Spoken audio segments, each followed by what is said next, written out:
you won't be happy with cars and you won't be satisfied with cars until you realize these 4 things. Now, guys, I've been driving cars for more than a decade, and I've gone through many different types of cars, mostly sports cars, but also economy cars, Japanese cars, and German cars.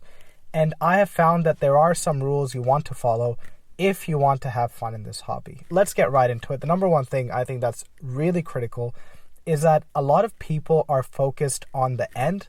They have this one car, this one goal in mind, and they're not focused on the process or the journey.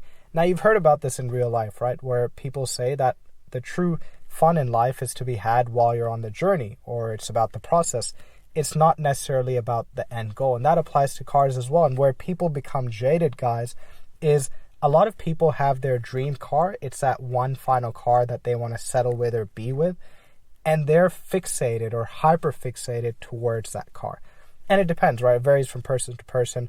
Often it's sort of calibrated to a person's socioeconomic class. So it's going to be a car that they think they might be able to achieve in future, and they'll fixate on that car, and then they'll work towards that car. So, for me, for example, it's been Porsche 911 for a long period of time. For a lot of people, it might be a Ferrari, an old Ferrari. For some people, it might just be a regular BMW. For some people, it may be an AMG or a regular Mercedes. So it depends. But the main point is that people become hyper fixated on that final car. And what happens, guys, is they're unable to enjoy every car that they own until that final car. In fact, if those people are lucky enough to get to that final car, they realize that it's never really about the car itself. It's about the journey. So that's rule number 1. You don't want to hyperfixate on that final end goal, and you want to enjoy this journey for what it is. Whether you're driving a beater, whatever you're driving, guys, you want to enjoy it. Now, the number 2 thing that you need to understand is people's tastes change over time, and it's okay for your taste to evolve.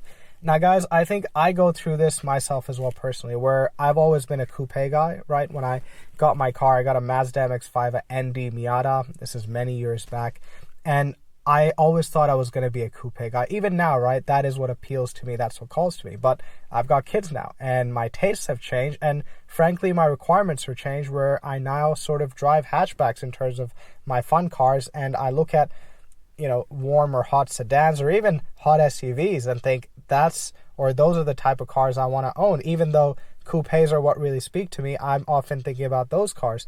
And often I think people get it misconstrued because they think that if they're one type of person, maybe they're a coupe person, or they like, maybe just exotic type cars or a certain type of car, they feel as if they can't move away from that because it's going to betray them being an enthusiast. And that's the wrong way to think about it. You have to understand that life evolves, your circumstances evolve, and your tastes change, guys. The other day I was actually looking at trucks, right? Like, I love my sports cars, but I was looking at trucks and I was thinking to myself, you know what? The utility component, especially when I'm buying furniture, moving stuff, I thought to myself, you know what? The utility component really appeals to me. And who knows, maybe one day I might abandon the sports car life and go and get myself a truck. And that's going to be okay, guys, because you don't want to tie your self-identity into a certain class of car. Now, another rule you really need to understand is cars are a luxury purchase. Guys, you need to realize that any car north of like a old but nice Corolla or a Camry, any car north of that is a luxury. And it is so true, because even if you think about families, right? Look back at your parents or your grandparents' generation. Guys, a lot of families were raised in hatchbacks, in 2 or 3 door hatchbacks. And now people, when they have kids, they have to get a 7-seater SUV, and they have to get all these luxuries, 360 cams, all this stuff they have to get just to take their kids to school, right? That's a luxury, guys. That's what it is. And you don't need that. And even it's the same with performance cars. You don't need something with 3, 4, 5, 600 horsepower. That's all a luxury, guys. So we need to understand and look at cars from the lens of any car that we own outside of like a Corolla or a Suzuki Swift or a Camry. Any car outside of that is a pure luxury. And you have to also realize that the extra money you spend on luxury doesn't necessarily add to the fun factor or the satisfaction of life. And you see this in many things, guys.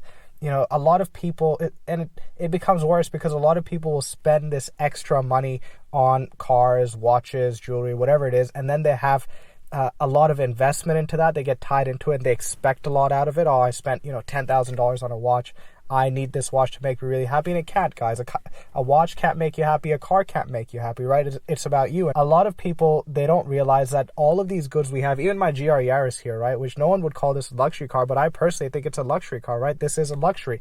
I don't need to own this as my second car to drop the kids to school or go to the train station, which is what, this car is used for 99% of the time. It's a pure luxury. I don't need to own a four-wheel drive rally special manual gearbox, 300 horsepower. No one needs that. So you have to sort of understand that in this hobby, we are living in a luxury type world, and we don't want to start expecting too much from these objects because, life can humble everyone real quick. And in fact, true happiness really comes from within. So I hope that helps, guys. I'll catch you next time.